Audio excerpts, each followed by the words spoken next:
You've heard it a million times, right? Mental health awareness. Well, it's everywhere. On social media, at work, in our schools. It's become this huge global rallying cry.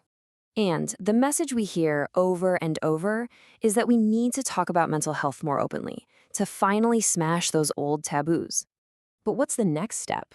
I mean, what happens when the awareness part is done? That's what we're going to dig into in this explainer. We're going to go way beyond the slogans and look at the history of this movement, its incredible successes, and also some of the really complex and maybe even unintended consequences. Okay, so to really get why this all started, we've got to go back a bit.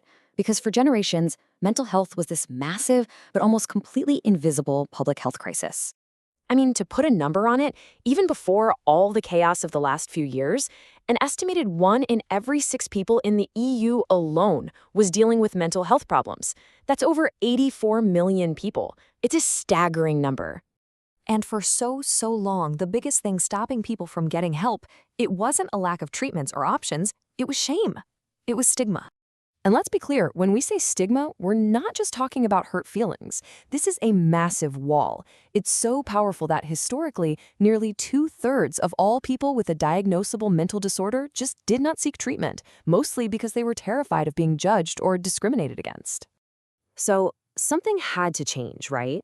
To fight back against that silence and that shame, this huge global movement started to bubble up. And the goal was simple, but incredibly powerful: to bring mental health out of the shadows. And this didn't just happen overnight. Not at all. This was a slow burn, 100-year-long effort. It started way back with movements trying to make psychiatric care more humane, and eventually grew into these massive global campaigns designed to really change how we all think about it. The whole mission was pretty straightforward. Part 1, knock down that stigma. Teach people the facts, show them how common this stuff really is. Part 2, empower people. Basically, make it okay to ask for help and actually show them how to do it effectively. And what's really interesting is how this conversation spilled out of clinics and into our actual lives. Places like our schools and, maybe most of all, our offices. Companies started to catch on. They figured out that, hey, supporting their employees' mental health isn't just the right thing to do. It's actually a really smart business strategy. A team that's doing well mentally is going to be way more productive and way more likely to stick around. But here's where we hit a snag. There's this huge gap, right? More than half of all employees are actively looking to their jobs for this kind of support, but less than half of the companies out there have any real formal policies to provide it. Okay, so we've had this huge success. People are talking more, stigma is going down, and that's undeniable. But, and this is a big but, that very success has kind of pulled back the curtain on a whole new set of problems, and these ones are a lot more complicated.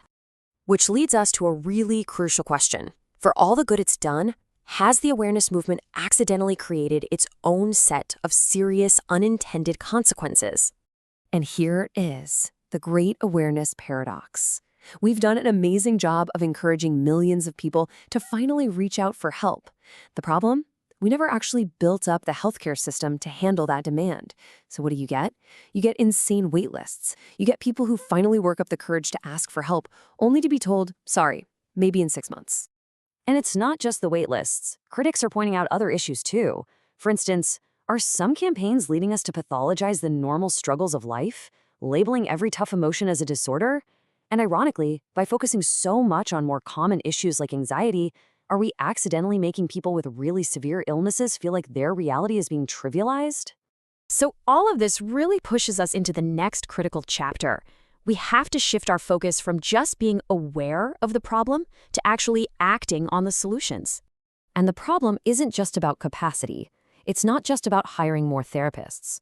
Even when services are available, the data shows they don't reach everyone equally. For a lot of people, the promise of care is still just that, a promise. I mean, just look at this data. The gap is huge. In the US, you've got almost half of white adults with a mental illness getting some kind of service. But for Black and Hispanic adults, that number plummets to around 31%.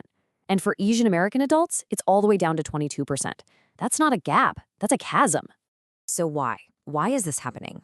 Well, it's a tangled mess of systemic issues.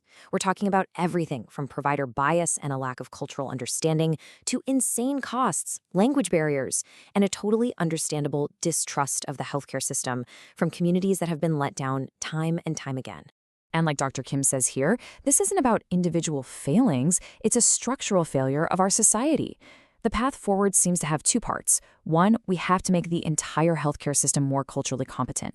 And two, we have to develop support systems that are actually designed for and responsive to the unique needs of each community. So look, awareness was absolutely the crucial first step. It gave us a new language, and it gave us permission to be vulnerable. But the true test lies ahead. Are we willing to do the hard work of building a just, equitable, and effective mental health care system that's actually ready to answer the call?